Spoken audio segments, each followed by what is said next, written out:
tá? Então, eu senti assim, que alguns irmãos estavam há muito tempo dizendo, pastor, fala alguma coisa aí de Apocalipse e tal, prega alguma coisa de Apocalipse. Eu disse, quem sabe, né? Agora talvez seja uma oportunidade muito boa para a gente aproveitar já esse barco, já que está todo mundo doido com esse negócio de uma vez, a gente já tocar nesse assunto também, né? Que aí a gente já aprende, já contextualiza, já vai tudo num pacote só. Uma oportunidade de Deus demais, né? Pois bem, então nós vamos lá, porque já apareceu para vocês aí, né? Nós vamos fazer um estudo bíblico dentro de um tópico da escatologia. Vamos fazer, como sempre, uma leitura. Que tipo de leitura que nós vamos fazer? Que tipo de abordagem nós vamos fazer, queridos irmãos? Já estou comandando aqui, já? Não? Sim? Não? Deixa eu ver aqui. Sim, só um minuto? Como não poderia deixar de ser, Aparecida? Olha lá. Os guilhões, né, que me prendem. Hã?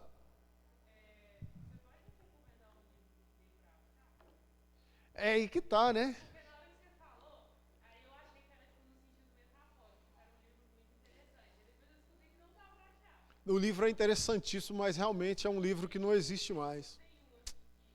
Tem um Tem, eu posso recomendar alguns, muito bons. Recomendo.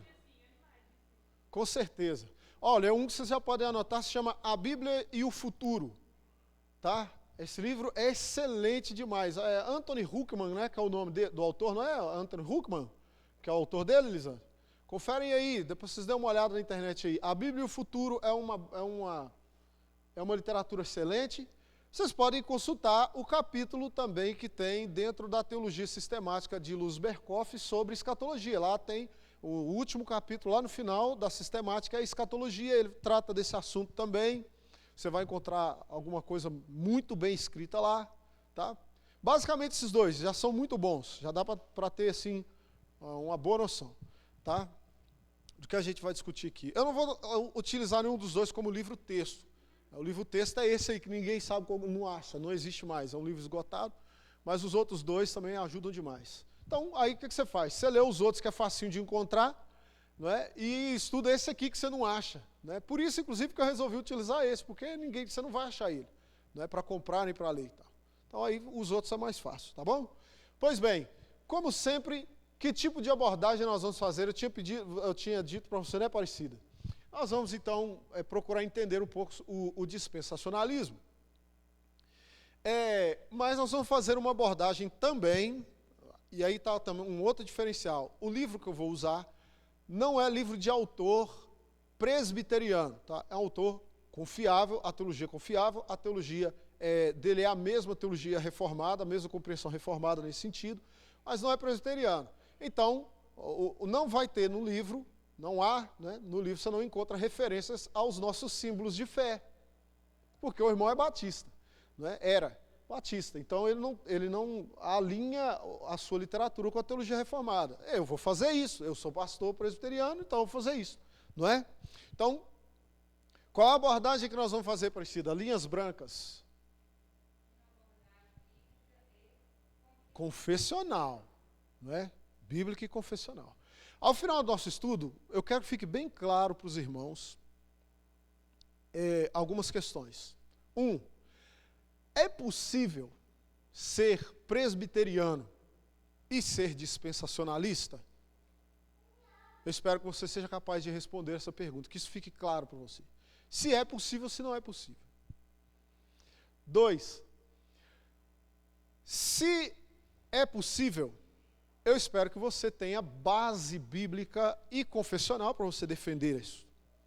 Que você saiba distinguir por que você pode seguir por essa linha teológica.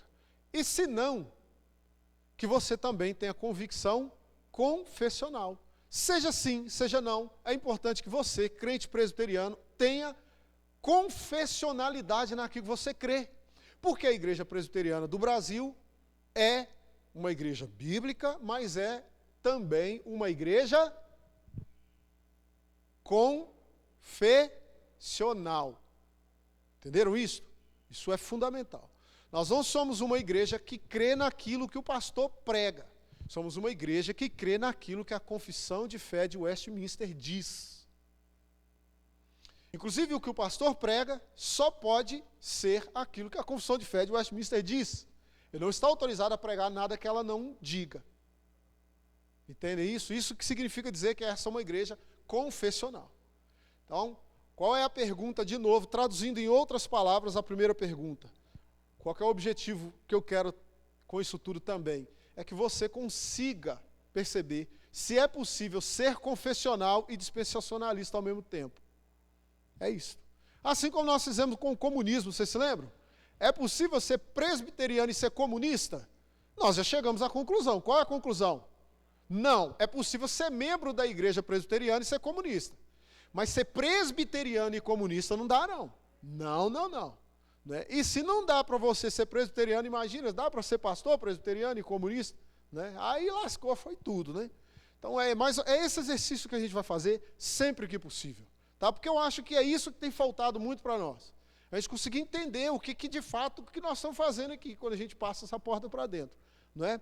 E a gente só vai conseguir entender isso quando nós conseguirmos perceber a confessionalidade daquilo que cremos.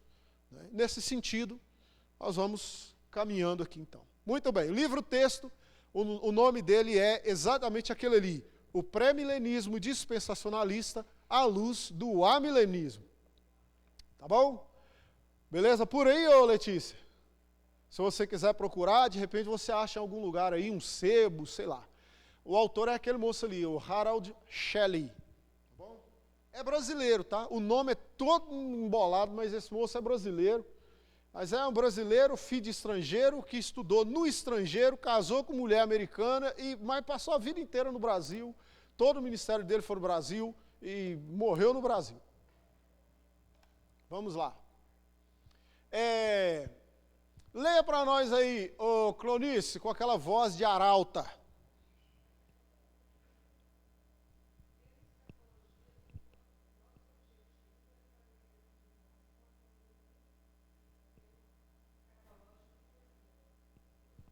Como é que é? Lê de novo.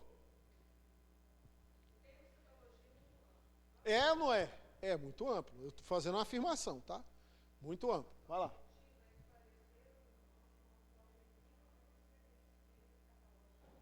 Isso.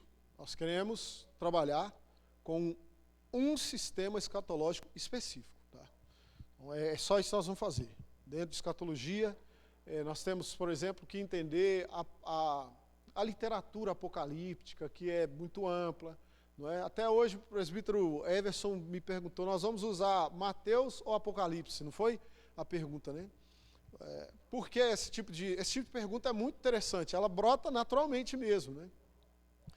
Mas a apocalíptica, quando eu estou usando essa palavra, eu estou me referindo a um estilo literário, tá? A apocalíptica está distribuída ao longo da Bíblia toda. Você acha apocalipses ao longo de toda a Bíblia.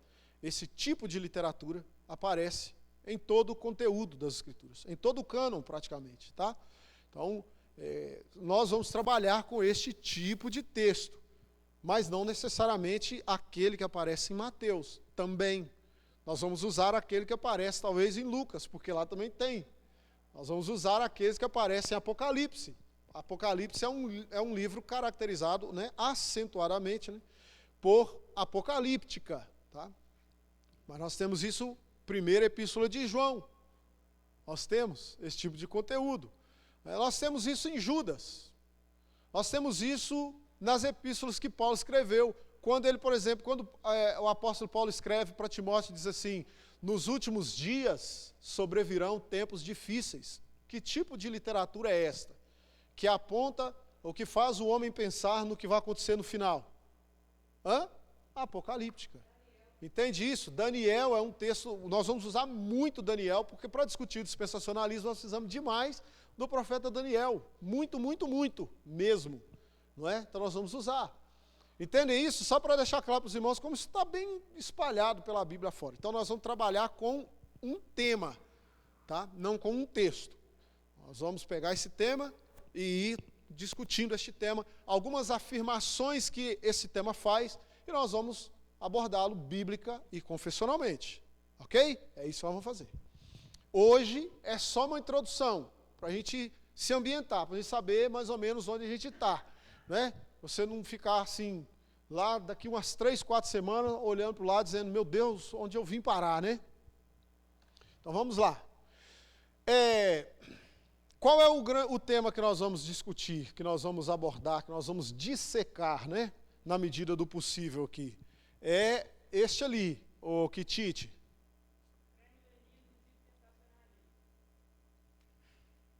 Primeira coisa que nós vamos fazer é entender palavra por palavra o que é aquilo ali. E depois nós vamos reduzir aquilo ali a uma única palavra que fique mais fácil da gente falar. Tá certo? E mais fácil da gente guardar na cabeça também. Pois bem, o que é pré-milenismo dispensacionalista? Vamos começar a destrinchar esse negócio aqui. Primeira coisa, a gente precisa entender essa expressão pré-milenismo. Quem já ouviu? Acho que praticamente todos nós já ouvimos essa expressão, né? Pré-milenismo. Já ouviu aí, ô Juliano? Já? Bênção demais. Já ouviu, Célia? Essa expressão, essa pré-milenismo? Pois bem. Tá, mas o que é isso? Né? O que nós queremos dizer quando nós usamos essa expressão? Ao que é que essa expressão faz referência? Lê para nós ali, Hélia.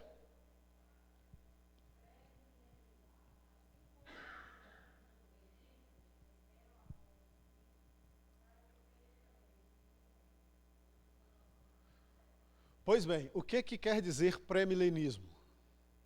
Pré-milenismo é todo o conjunto de crença, ou pré-milenista é todo aquele indivíduo, entre eles a gente citou ali, as adventistas do sétimo dia, que esperam a volta de Cristo para que, ou seja, Jesus vai voltar para que depois aconteça um outro evento. Qual é esse evento que só vai acontecer depois que Jesus voltar? O milênio. Então, eles são pré-milenistas porque eles dizem que nós estamos antes deste milênio. Nesse exato momento, o milênio citado nas Escrituras, lá no Apocalipse. Nós vamos chegar nele depois e vamos estudar com cuidado, você vai entender bem ele, como é que ele funciona. Ok? Você vai entender do jeito certo e do jeito errado. Primeiro do jeito errado, depois do jeito certo. Você vai entender. Por hora, só fique com a palavra, tá? Milênio, o período de 1000 anos, citado com certas características e tal, e descrito lá no livro do Apocalipse e tal. Quem é o pré-milenista? O pré-milenista é aquele que diz que Jesus vai vir e o milênio começa logo em seguida. Entende isso? Ou seja, a volta de Cristo acontece antes, ou pré-milênio, antes do milênio. É aquilo que está lá. Inclusive, é com a volta de Cristo que o tal milênio vai ser estabelecido. Jesus é que dá o start, Jesus é que inicia este milênio. Tá? Então, o pré-milenista é esse que tem que crer assim. Tá bom? E ele diz que este milênio, então, acontece depois da volta de Cristo e antes da chamada consumação do século, ou fim da história. Né? Então, essa é a ideia que os irmãos têm aí. Ok? Bora para frente? Entendeu ou não entendeu, Nilza? Olha, não volta para casa com dúvida não, irmão. Isso é pecado. Vamos lá. Lê para nós, ô Lisandra, que está pertinho aqui, ó.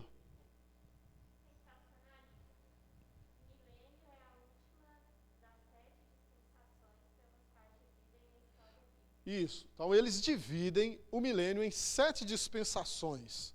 Então, de onde vem essa expressão dispensacionalismo?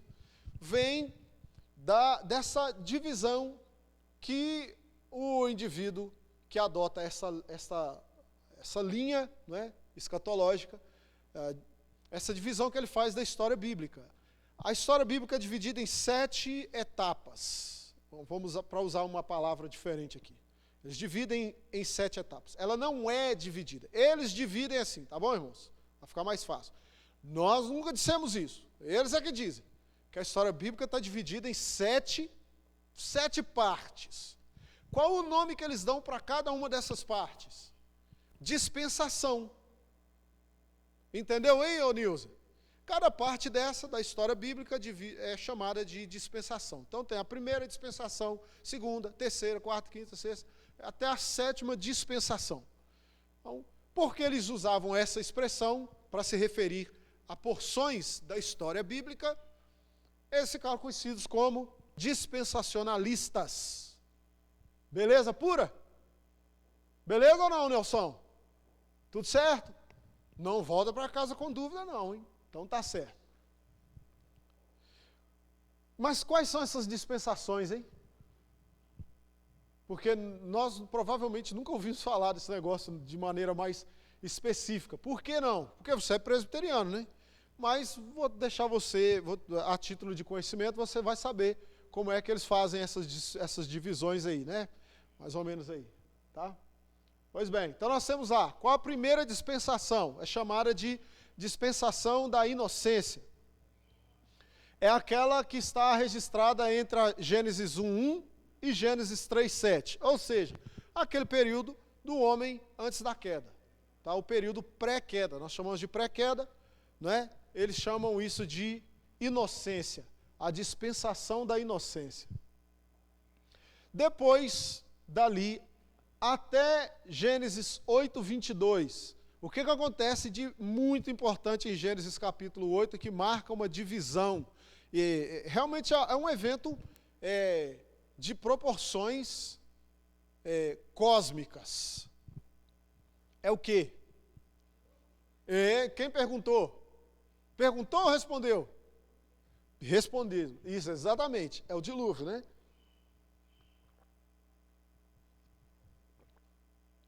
Então, a segunda dispensação, a dispensação da consciência, se encerra ali, não é?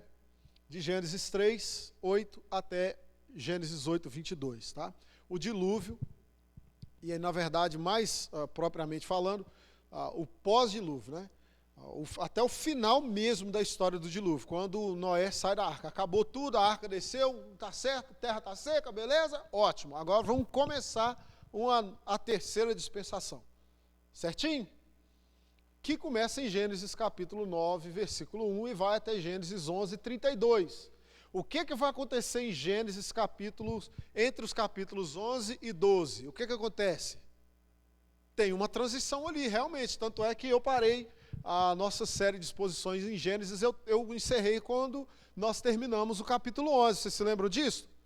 Por quê? Porque realmente tem uma divisão natural, né, no texto de Gênesis ali. Isso é um fato, tá? Uma divisão narrativa. Gênesis 11:32 marca uma mudança, né,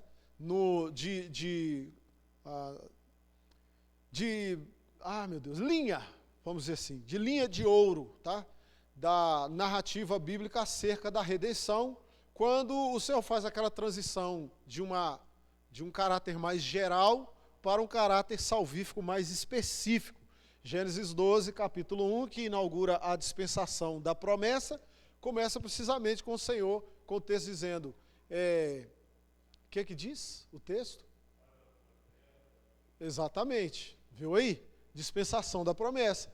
Quando o Senhor começa, o texto dizendo, e disse o Senhor a Abraão, não é? O Senhor visita Abraão e chama Abraão e promete a Abraão alguma coisa. Por isso eles chamam isso de dispensação da promessa.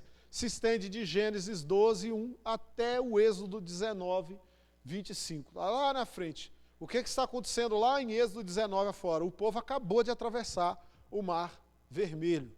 Não é isso? Gênesis 19? É ou não é? Hã? Oi? Oi? É Êxodo, desculpa, não é Gênesis não, obrigado, irmão. Gênesis 12 até Êxodo 19, né?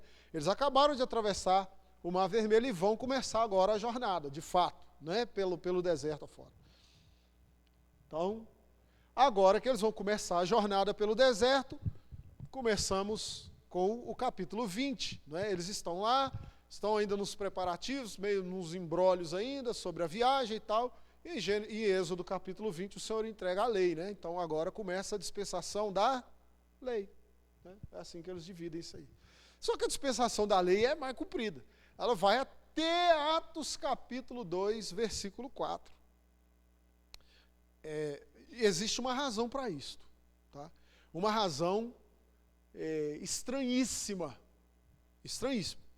mas existe. Nós vamos falar dela mais adiante, ok? Mas eu acho que o irmão crente, presbiteriano, tá, como diziam os antigos, que está caindo os dentes já na igreja presbiteriana, né? Para dizer que tem muito tempo que está, não é isso, Nilson? Você lembra dessa expressão? Ih, está caindo os dentes na igreja já, meu filho.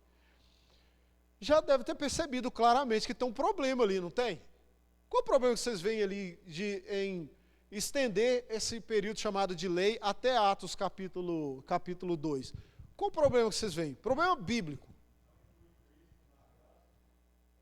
Isso é um problema gravíssimo. Não é? Jesus não faz parte da dispensação. Jesus é a dispensação da lei. Ai, meu Deus.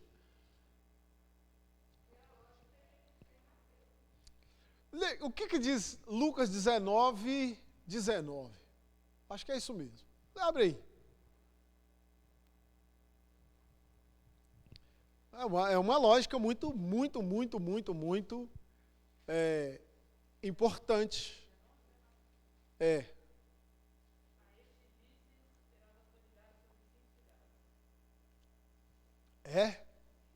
Então não é isso não.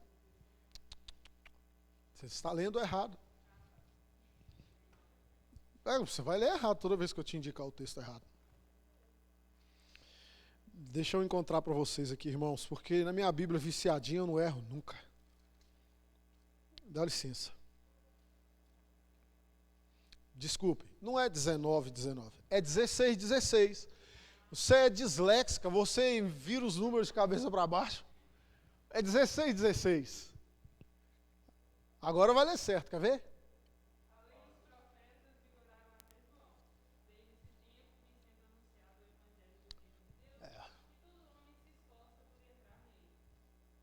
Já tem um negócio esquisito, não tem?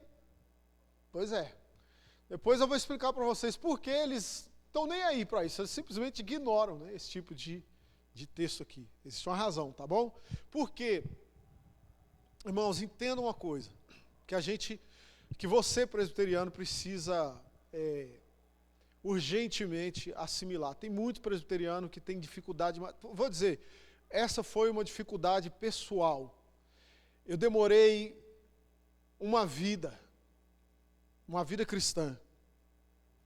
Eu passei por uma faculdade de teologia inteira, e quando eu terminei, eu me formei no ano de 2009.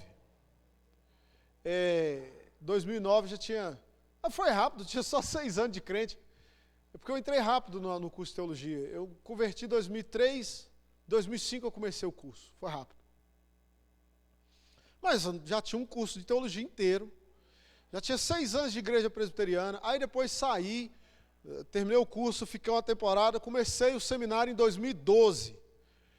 Eu fui assimilar, sabe quando caiu aqui, a chave virou, eu já estava lá pelo meio do meu seminário afora, quando a chave virou definitivamente. Que eu fui entender, de fato, uma coisa que eu já estava cansado de saber, eu repetia praticamente todo dia na igreja. A Bíblia é a nossa única regra de fé e prática. Irmãos, vocês não têm noção da quantidade de crente presbiteriano que está dentro da igreja, recita esse moto, mas ele não consegue fazer esse negócio virar verdade. Não consegue. Chegam certos temas, ele dá aquela balançada, aquela sacudida, ele não consegue colocar por prática esse moto. A Bíblia é a nossa única regra. Ou seja, não tem outra de fé e de prática. O que eu estou querendo dizer com isso? A teologia dispensacionalista, inclusive por essa razão, é que ela não colou, não vingou nos meios reformados, de fato. A teologia dispensacionalista não privilegia a compreensão gramático-histórica do texto. Ou seja, a teologia está acima do próprio texto. Este é um primeiro problema gravíssimo, que acabou de ser demonstrado para vocês.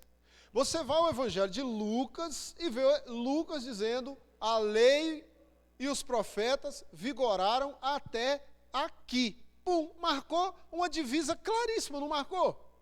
Ficou dúvida para os irmãos de quando até quando vigorou, no sentido não de que teve validade, mas no sentido de imposição ou de exclusividade, só tinha ela, mais nada. Até ali está marcada a divisa claramente. Mas você vê na teologia dispensacionalista que isto é ignorado. Por quê? Porque a divisão que eles fazem não é bíblica. A divisão é intencional, ou seja, eu quero que seja até aqui. A divisão precisa ser até aqui. É muito mais metodológica, faz muito mais sentido para a teologia dispensacionalista do que para a narrativa bíblica. A narrativa bíblica está em segundo plano.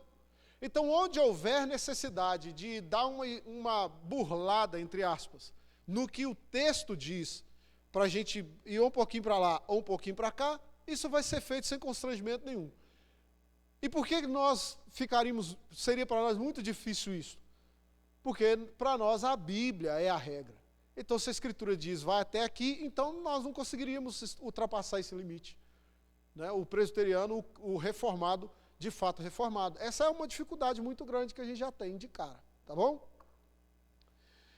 A dispensação da graça começa em Atos capítulo 2. O que está acontecendo em Atos capítulo 2 que leva os irmãos, então, o dispensacionalismo, a marcar a graça começando dali? O que aconteceu? A descida do Espírito Santo, não é?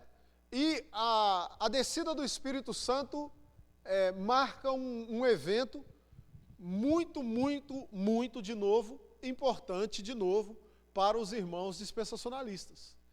Dentro da teologia dispensacionalista, pentecostal, está acontecendo algo aí que é mais do que descida do Espírito Santo. O que está acontecendo na mentalidade pentecostal aí em Atos capítulo 2?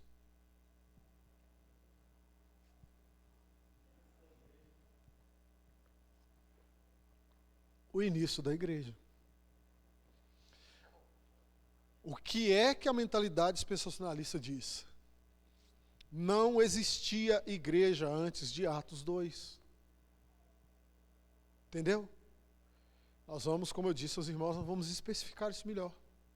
Não é? A teologia reformada trabalha com essa mesma concepção? Então você já começou a entender mais ou menos por que não dá para ser presbiteriano e dispensacionalista ao mesmo tempo. Já começou. Começa aí o problema. Não é?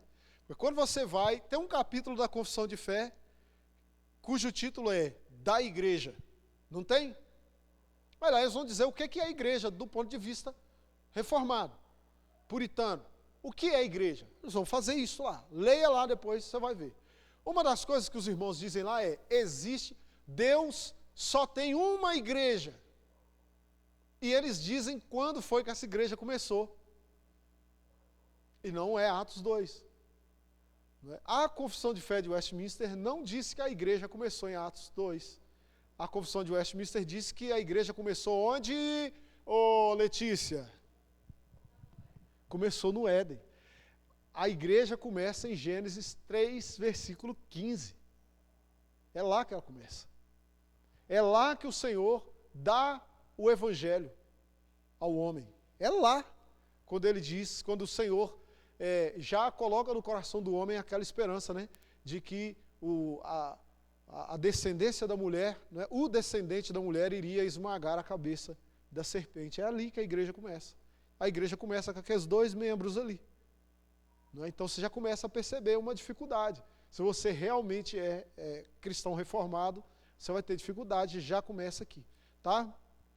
Em acolher este tipo de abordagem teológica. Mas vamos lá.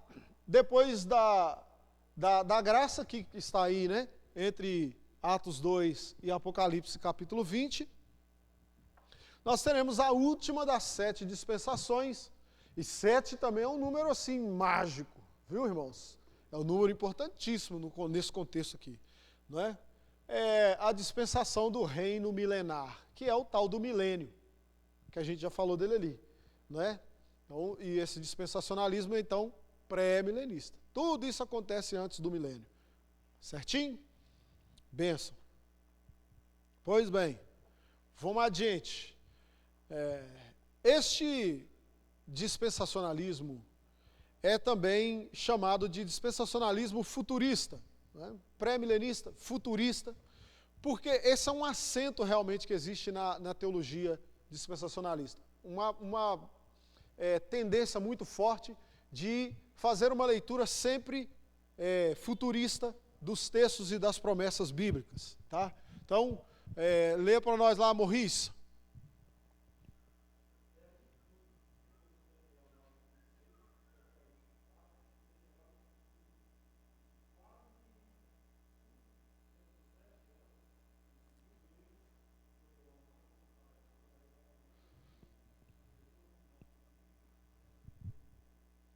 E que quase tudo, a frase ficou sem, a frase não acabou, né? Você reparou isso, Maurício? Não, né? Pois é. E que quase tudo, está dentro dos 7 anos que, segundo eles, decorrerão entre o arrebatamento da igreja e o retorno final de Cristo para estabelecer o milênio, também vai acontecer no futuro. É assim que termina aquela frase que não terminou. Tá bom? Então, quase tudo que vai acontecer nesse intervalo aí também é tudo futuro. Tudo é futuro. Então, quando você lê Daniel, você vai lendo 1, 2, 3, 4, 5, 6, 7, 8, 9. Quando chegar Daniel 9, 26 para frente, dali para nada daquilo aconteceu ainda. Até hoje. Tudo que tem de Daniel 9, 26 para cá, não aconteceu. Até o final do livro. Né? 9, 26 até o capítulo 12. Né? 12 capítulos que tem o livro do profeta Daniel, não é isso? É isso que está na sua Bíblia aí, ô Diácono Zildo? Hã? Conferiu direitinho? Vocês compram a Bíblia e não conferem. De repente está faltando lá e você não viu. Então é isso. Tudo aquilo é futuro. Nada daquilo aconteceu. Eles são futuristas, tá? Em sua leitura do texto sagrado. Ok? Então vamos lá para frente. E também, olha lá, quase tudo dentro dos 7 anos, né? Que segundo eles vão decorrer entre o arrebatamento da igreja e o retorno final de Cristo. Então ainda tem isso também, né? E que é outra coisa estranhíssima que nós vamos falar dela lá mais adiante. Então o Senhor Jesus vem uma primeira vez, dá uma olhada, falei, eu não vou descer lá não. Ele arrebata o povo, ele não pisa aqui. Ele leva a igreja, não é essa a ideia de arrebatamento, Maurício? Por isso a palavra arrebatar. Jesus leva o povo, ele não vem pessoalmente, tá? Então Jesus arrebata a igreja, inclusive, e aqui está um ponto também, assim, complicado, nós vamos falar dessa complicação. O Espírito Santo vai junto, tá? O Espírito Santo vai junto, não vai, irmã? Vai ou não vai? Vai, não vai, Maurício? Vai. Hã? A turma que fez um remendo de uns tempos para cá. Os dispensacionalistas clássicos sempre disseram, o Espírito Santo vai junto. Porque o Espírito Santo está onde? O Espírito Santo está na igreja. A igreja foi levada. O Espírito Santo foi junto. E aí começa, né? O engasga-gato dispensacionalista. Começa aí. Porque vai ter conversão durante esses 7 anos? Vai. Pois é. Pois é. Aí vai vendo, irmão, o tamanho do imbróglio. Vai vendo aí. Chegar lá mais na frente, nós vamos falar mais desse negócio. Mas como, meu Deus, né? O presbiteriano fica assim, mas como, meu Deus? Tem jeito, sei lá. Como diz o Chicória, eu não sei. Só sei que foi assim, né? Vamos lá. Outra tendência muito forte da teologia dispensacionalista, né? Isso é um acento também, tá? Muito forte. Da leitura, né? Dispensacionalista das Escrituras. A leitura dispensacionalista é literalista. Tá bom? Então, o que isso quer dizer, presbítero Everson?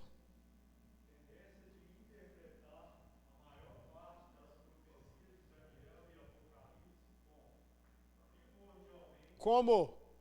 Desculpa, é como, tá?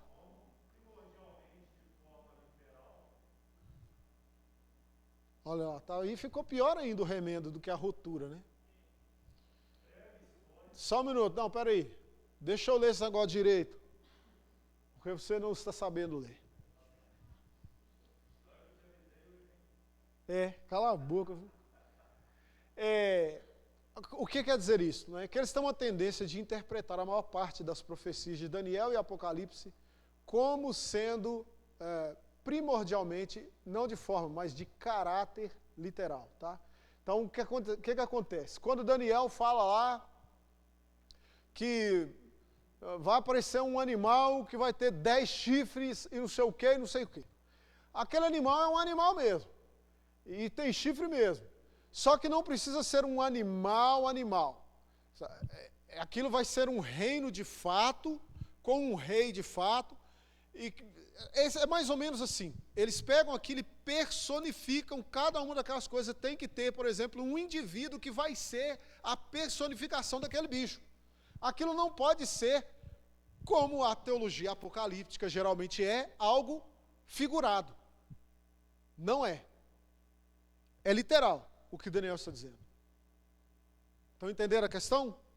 Então, isso é um negócio complicado. Quando você está lendo apocalipses de qualquer tipo, toda apocalíptica, se for lida com um acento literal, você vai ter mais problema do que solução. Muito mais. Dá um exemplo para vocês. Jesus disse que o dragão foi derrotado. Disse ou não disse? Lá no Apocalipse, não tem um dragão lá e o dragão vai ser derrotado? Não disse? Pois bem, se você fizer a leitura literal deste texto, e aí você vai pregar na China, você vai pregar no Japão, você está... Quem é o ruim da história na China e no Japão, quando você lê esse texto? É Jesus, porque o dragão é uma coisa boa para eles. Vocês entenderam o negócio? Então você tem que ler o texto, entender o texto, você pregar o texto como levando à igreja aquilo que o texto de fato quer dizer. Então se você lê o texto falando do dragão, começa a pensar no dragão. Quem fica assistindo novela da Record geralmente faz esse tipo de coisa. Porque para novela, quanto mais mirabolante, quanto mais visual for, né, o sentido da coisa, melhor. E Apocalipse é um prato cheio para quem gosta de viajar. É um prato cheio. Então você vai ler, vai lá, sujeito, já fizeram uma novela chamada Apocalipse, não fizeram? Eles não perdem esse tipo de oportunidade. O que tinha lá? Que tipo de bobagem que tinha lá, quem assistiu e viu? Eu não vi, não. Eu não tenho paciência nenhuma. Mas com certeza um monte de bobeira tinha, né? Então, esse tipo de coisa, você tem que tomar cuidado. Você tem que ler o texto, você precisa entender o texto dentro do seu contexto cultural, judaico, né? Porque João era judeu. O judeu, quando ele fala de dragão, o que é que o judeu está falando? É essa a pergunta que você tem que se fazer. Porque João era um judeu. Jesus era um judeu, gente.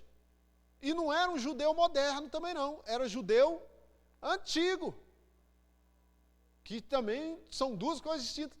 Percebe o desafio para você compreender o texto? O que é o mar? O que é o mar para o povo que vive no Rio de Janeiro? O mar é o que, o Nelson? O mar é fonte de renda. É progresso. O mar é de onde eles tiram o petróleo. O mar é o lugar de onde eles tiram alimento. Muito alimento. É do mar que eles conseguem colher dividendos e mais dividendos por causa de turismo. É ou não é? O mar é coisa boa. Pergunte para um carioca se o mar é coisa ruim ou coisa boa. O que ele vai te dizer? Provavelmente.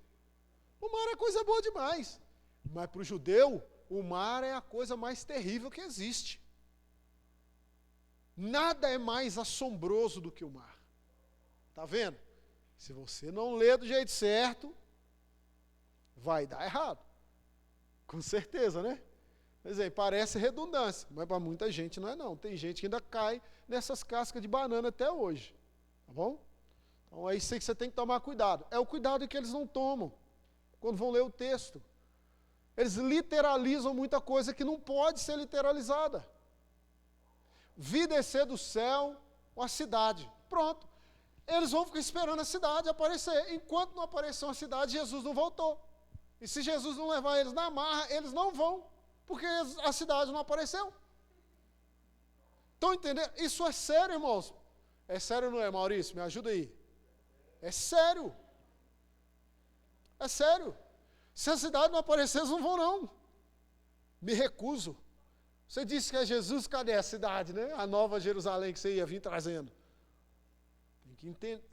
Tem que entender o texto. Leia com cuidado. Tá bom? Então, a gente fica rindo, mas tem um monte de presbiteriano também que vai nessas aí, viu? Tomar cuidado. Vamos lá. Vamos fazer um breve histórico, então, dessa teoria. Vamos fazer nada. Semana que vem, vamos orar. Semana que vem a gente faz um histórico. Quando é que começou esse negócio? Né? Essa história. Né? Para variar, começa sempre, como diz o ditado aí, o mal vem do norte, né? É sempre de lá de cima e esse trem desce para cá e acaba chegando aqui e a gente se enrola todo com isso. Semana que vem a gente vê isso direitinho. Tá bom? Vamos ficar em pé, vamos orar. Nosso horário esgotou. Eu achei que estava tão bom, tão bom. Mas é 8 horas, Nilza, agora, não pode ter 9 mais não. Nossa irmã Nilza vai orar, irmãos, agradecendo a Deus aí pelo nosso estudo e pedindo a graça do Senhor sobre as nossas vidas dessa semana que nós ainda temos pela frente. Tá bom?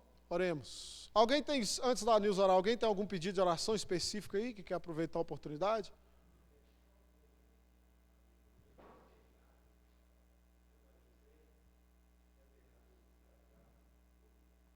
Sim, seu José está internado, Covid, Maria depois Anéia. Sim.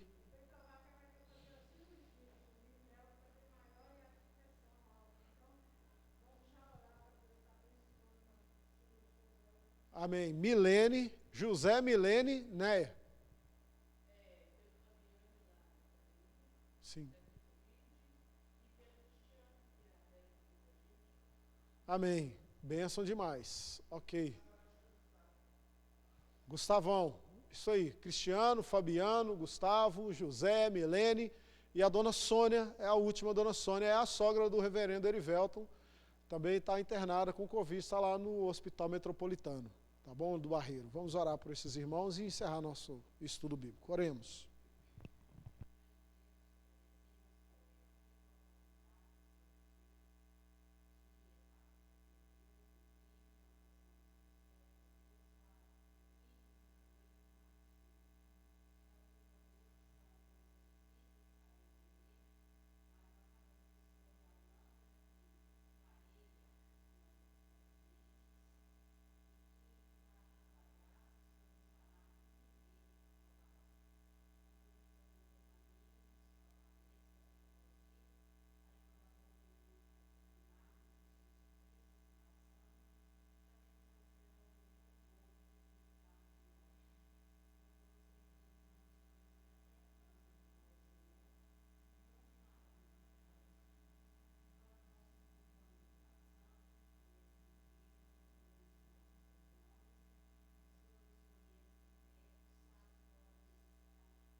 Obrigado.